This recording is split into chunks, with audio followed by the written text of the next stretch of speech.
Okay, I believe everything is good set up. So, hello everyone. Welcome to the closing ceremony for Common Hack. It's been quite an eventful weekend. I'm glad we made it through. And this is the first Common Hack, and obviously everyone here got through it, and hope everyone enjoyed. So the QR code that you see on your screens right now, that's actually the check-in form that we had at the beginning in the opening ceremony. You guys want to make sure that you filled that out, because if you don't fill that out, then you won't be eligible to receive any swag or prizes. So fill that out. This is pretty much like your last chance to fill that out. So make sure that is done. And I'll give it 2 minutes. The QR code will be at the very end as well, but I'll give it about another minute before I move on here.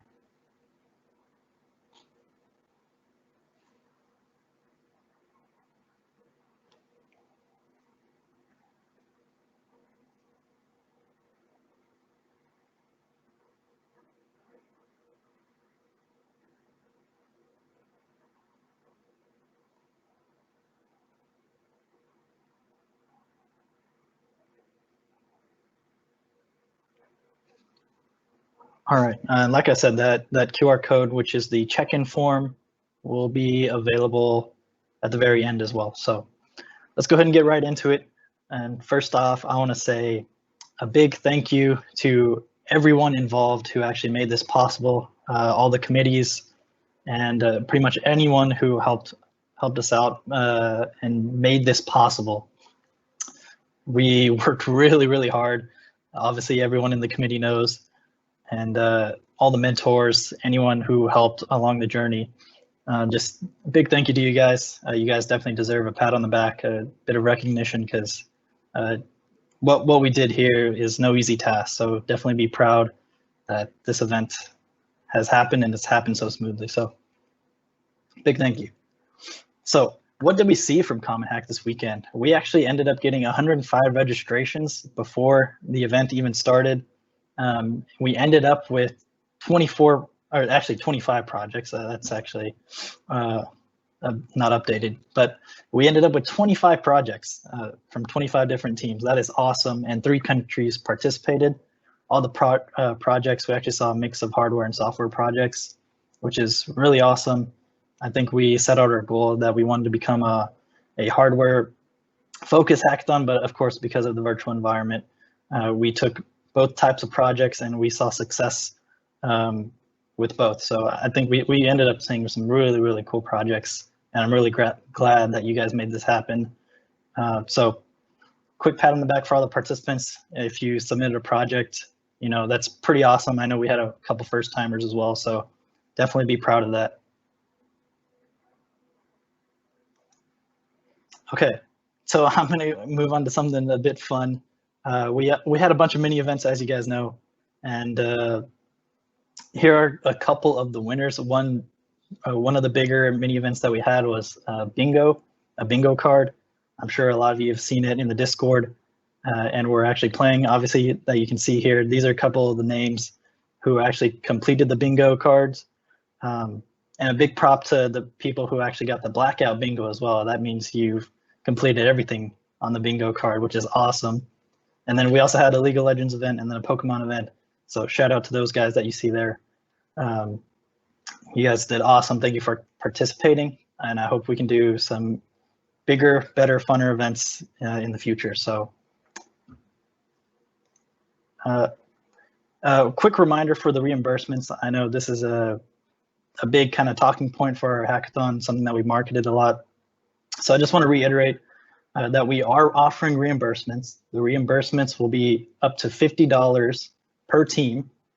And this is reimbursements for any hardware materials that you used, including 3D printed parts in your projects.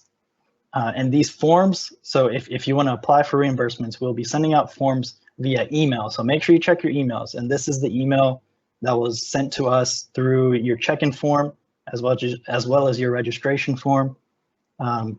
We'll be sending you guys emails, and we ask that if you want to be reimbursed, you fill out the form, and you must include things like receipts to prove that you purchased that you actually used and purchased the materials that you bought, and you actually used them in your project. So yeah, just keep an eye out for that, because if you don't fill this form out, we will not reimburse you. So you can't come asking later on, if you don't fill this form out, this is the way we're going to do it. Make sure you keep an eye out on your emails so that you don't miss this awesome chance to get reimbursed. And now I'm going to pass it over to our good friend Arjun. So give me 1 second, guys.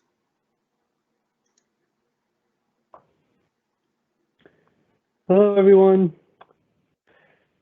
We're at the closing ceremony now, and what you guys have all been waiting for are the prizes and to find out who actually won.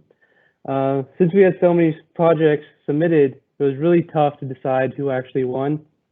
And from what the numbers I've ran, almost everybody who attended Comet Hack submitted a project.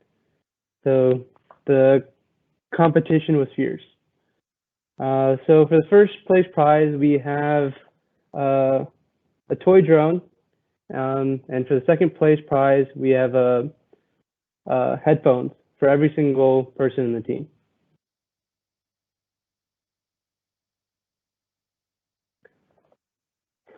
The second place winner is the drone mask team, and Neil, if you want to play the video. Hello, I am super excited to be presenting my Comet Hack 2021 project. I'm running on like 3 hours of sleep, so I apologize if I stutter or mess up or say something that's in like retract. But anyways, yeah, I'm kind of like all over the place, but I'm super excited. I had a lot of fun with this project, and we can get straight into it. So my project was Drone Mask, and it's basically a drone that can detect face masks.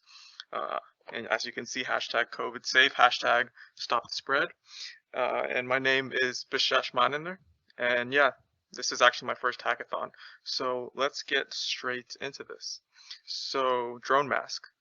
Before we get into it, let me just show you an introductory video to give you a taste of the project. So we can go ahead and play this right now. So yeah, there's the drone. There's me. Looking handsome as ever. But yeah, as you can see, the drone takes off. I am not wearing a face mask right now. But as soon as I put on my face mask, watch the drone. It does a little, it detects it, and then it does a flip. And when I take off the face mask, it doesn't do anything. But when I put the face mask back on, the drone detects it and does a flip. So yeah, that's kind of the whole gist of this project. Face masks are important, drones are cool. I thought it'd be a great idea to put them two things together.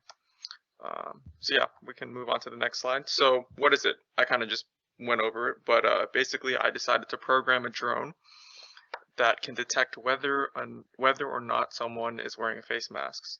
And if the drone does detect a face mask, it'll do a flip and then send an alert. And this drone right here is my personal drone. I bought it a while ago. It's called DJI Tello, and they have an online SDK, which I've been programming it with so that way it can fly autonomously. And for the whole face mask detection part, I'm using Python and OpenCV libraries. So yeah, we can go into the software. So this is kind of what the drone face mask detection looks like. As you can see, when I put on the mask, it puts a little green box around the area of the mask, and then it will say face mask detected. And when I take off the mask, it won't detect. And yeah, I use Python and OpenCV. I'll link the GitHub to this presentation as well as my dev post submission. So yeah, that's the software aspect of it. We can go on and move to the hardware. So as you can see in this picture here, it's the same drone I have in my hand right here, and it's $100. Super easy to program. They have a lot of there's a lot of open source stuff with this drone. It weighs about 80 grams. It has an Intel core processor, and then also on the bottom it has infrared sensors, which comprise of the vision positioning system. And then at the front, it also has a camera, and this camera is the one I'm using to detect whether or not I'm wearing a face mask. So yeah, that is the hardware. And here's another demo video, now that you know a little bit more about the project. So there I am again. And yeah, the drone will take off. It'll go to about my head height. And then right now I'm not wearing a face mask, so it doesn't detect it. But as soon as I put that mask on, it'll detect it and then do a little flip, which is pretty cool. When I take it off, it doesn't do anything. When I put it right back on, it detects it, does another flip. And then I take it off, put it back on, it detects it, and then does a flip. So yeah, that is the second demo video. And then if we move on to the drone perspective, so as you can see, it detects the masks. You can see it kind of hovering. And yeah, as soon as I put the mask on, it'll detect it. So that's the drone perspective. And then why this is important. To me, this is kind of the most important slide, to me personally. So with COVID-19, the world's kind of changed. And one of the biggest ways it's changed is face masks. And face masks help prevent the spread of COVID-19. And places with more strict mask mandates have lower COVID infection and death rates. And for me personally, this pandemic has been super frustrating. I, along with many of the people I know, have lost a lot of friends and loved ones. And I just believe if there was more technology out there dedicated to helping stop the spread, then we could all get out of this pandemic sooner, because it has affected our lives in many different ways. And while there is a vaccine, and while there is hope with the vaccine, I think it's still important that people wear face masks. And technology like this could really help ensure that people do wear face masks. So yeah, applications. What can this project be used for? Because right now it's just detecting and doing a flip. But what it could do in the future is, even with the vaccine, many places still require that people wear face masks, whether it's a business, a concert, sporting events. And instead of having, a security guy tell every single person, hey, you're not wearing a face mask, put it on, a drone could fly up, see who's not wearing a face mask, and then, send some sort of alert. So especially in high volume areas, drones could fly up and do that. Also delivery. So if someone's not wearing a face mask, drones could fly up and drop medical supplies or face masks from a safe distance rather than, hand-to-hand contact. And yeah, those were the applications I thought of. So in conclusion, I had a great time hacking and completing this project. Personal hygiene and health is always an issue, so I think this has a lot of applications. And I'd like to thank all the organizers, participants, and sponsors. And I'd also like to dedicate this project to all the first responders and essential workers and doctors that have kind of given up their lives this past year to help stop the pandemic and prevent it. So that's my project. Thank you very much. And if you have any questions, there's my email. Have a great day. And now I'm going to go to sleep because I missed out on a lot of it. Bye.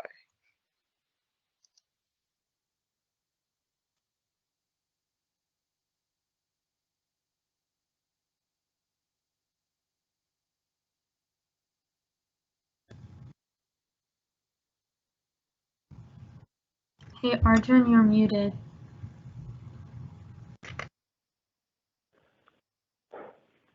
Thank you, Bishesh, for this incredibly relevant project. Up next, we have the first place winner. So if you can, do a drum roll at your desk. Okay.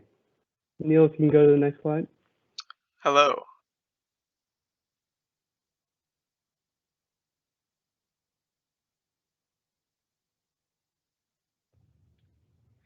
Every Earth Day, we're reminded to be a little more eco-conscious with the choices and purchasing decisions we make. With a smart thermostat, making some of those choices a lot easier.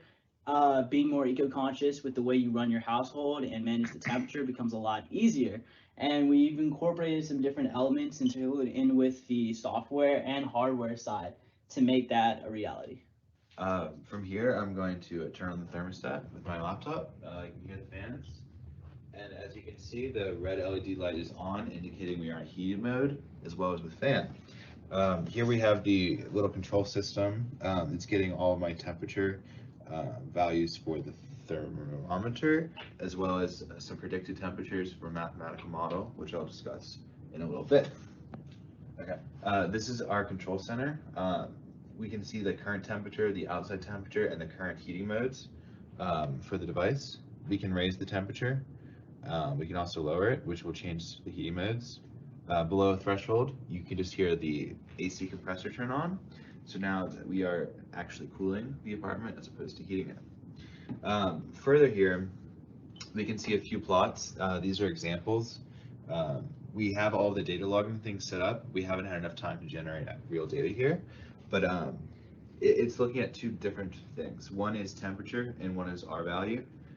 Temperature is just the temperature apartment. If you like data, you can see how it's changed over time. The more important thing, and the thing that I spent many hours programming my mathematical model, is the R value. The R value is the thermal resistance between your apartment and the outdoor world. It's a coefficient of heat transfer, and the heat transfer is proportional to the difference in temperature inside outside. So the higher your thermal resistance, the more well insulated your apartment is. So we had this idea, what if we could figure out the R value at any point in time? That way you could actually see how you're doing, and you could change your habits before you actually end up costing all of that energy.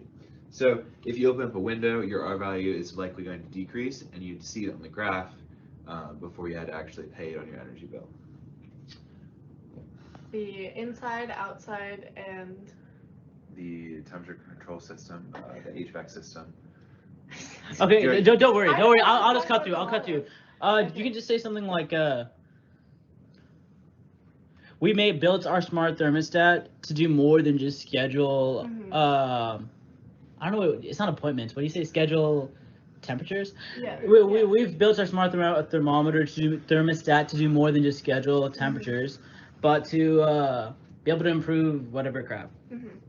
Okay. Have you just been filming? I'll just cut through. Okay.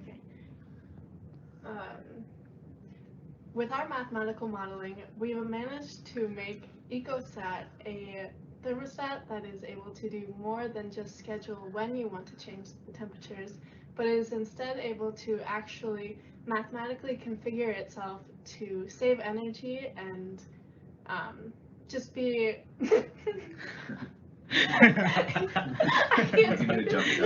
I don't. Why are you making me? Just I'll cut out save energy. Okay. All right. So our mathematical model, which we used to guesstimate the future temperatures and which we use to calculate the R values, is based off some pretty simple principles, but we've modified it to get pretty accurate results. So it's a 3-compartment model. We model the outside as a heat reservoir, and then the inside room and the HC control unit as 2 different thermal objects. We do this because there's often a lag time in which your AC system is turned on and then it turns off, but after it's turned off, the temperature continues to drop.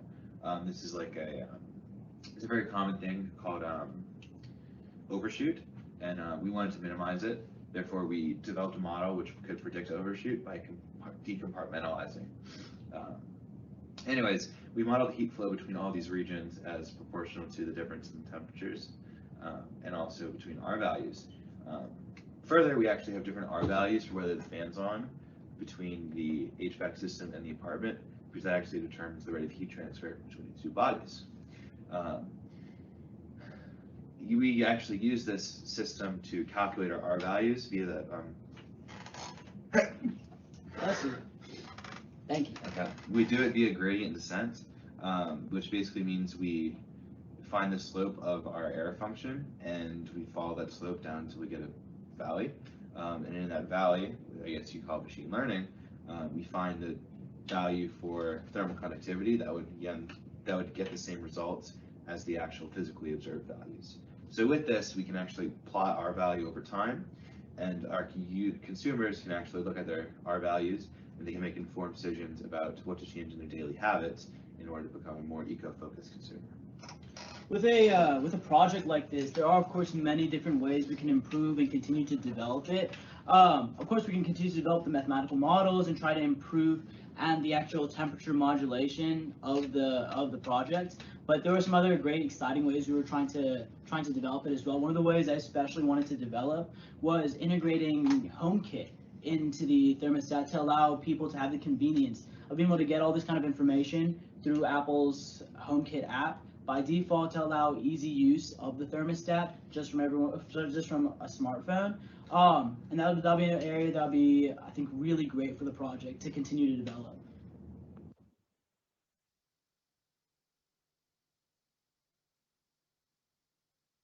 Thank you to the EcoStat team.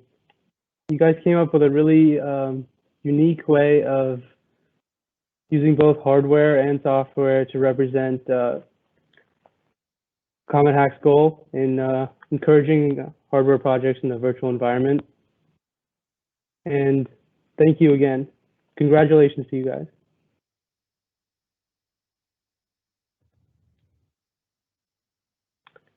And just wanted to mention again that for anybody that submitted a project and to the winners, we will contact you by email for the next steps and how to get your prize and how to get your swag and reimbursement. And all the projects that were submitted are now able to be viewed on DevPost. You can go to the gallery on DevPost and look at all the projects. And we had quite a variety of projects. We had 25 projects submitted. And also, probably early summer, in the first couple of weeks of the summer, we're planning on setting up a booth on campus to give out some of the prizes and swag. So if you are near campus, you can come and meet with us and get your swag in person, which might be a little bit faster as well.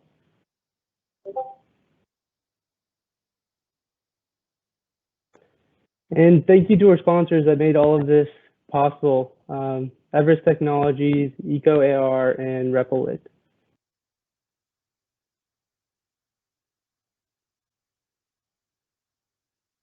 Thank you guys again for attending the first Comet Hack and making it run so smoothly and participating so much.